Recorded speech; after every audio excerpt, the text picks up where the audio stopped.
Le patient donc, va déjà consulter son chirurgien qui va orienter un petit peu le patient pour certaines opérations, qui va proposer une anesthésie avec de l'hypnose pour voir un petit peu si le patient le souhaite. Si on est dans ce cas, en fait, la consultation d'anesthésie qui aura lieu secondairement est une consultation un petit peu modifiée, qui va être un petit peu plus orientée sur l'hypnose. Alors, la consultation, il y a tous les paramètres habituels, puisqu'on peut être amené à faire une anesthésie classique, mais on va creuser un petit peu le thème du patient, là où le patient souhaite être accompagné.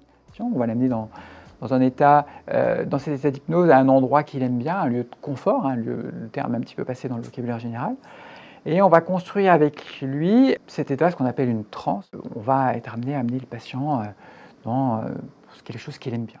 Donc ça, on le fait en consultation, une consultation un petit peu plus longue, parce qu'on va amener une première fois les patients dans cet endroit-là, de manière à ce qu'ils voient un petit peu ce qu'on va refaire ou reproduire après lors de l'opération. Donc ensuite, le patient va être amené à revenir sur l'établissement pour sa chirurgie.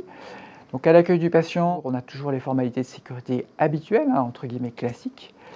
Et ensuite, on va de nouveau reconstruire un petit peu cette transe avec le patient, le ramener dans cet endroit de sécurité, dans cette zone de sécurité. Construire éventuellement alors le terme fait peut-être un petit peu peur, quelques hallucinations, c'est-à-dire hallucination, c'est-à-dire avec le bras qui dort, le bras qui s'engourdit, ressentir des fourmis, des choses comme ça, de manière à accentuer encore un peu plus ce qu'on veut mettre en place avant de réaliser les gestes techniques qui est l'anesthésie loco-régionale. Et ensuite, on va en salle d'intervention. Donc, le patient, il y va debout, il y va en marchant.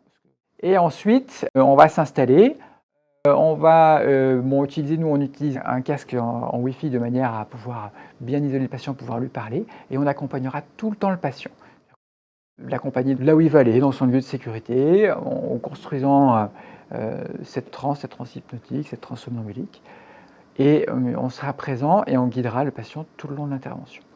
En sachant que, voilà, étant donné qu'on a une double casquette, si quoi que ce soit se passait, si ça n'allait pas, si le patient avait n'importe quoi, on a toujours la possibilité d'administrer des médicaments, des anesthésiants et aller jusqu'à transformer en anesthésie générale si le patient souhaite. Voilà. Le patient ne peut être que gagnant en fait, parce que de toute façon, ça se passera bien.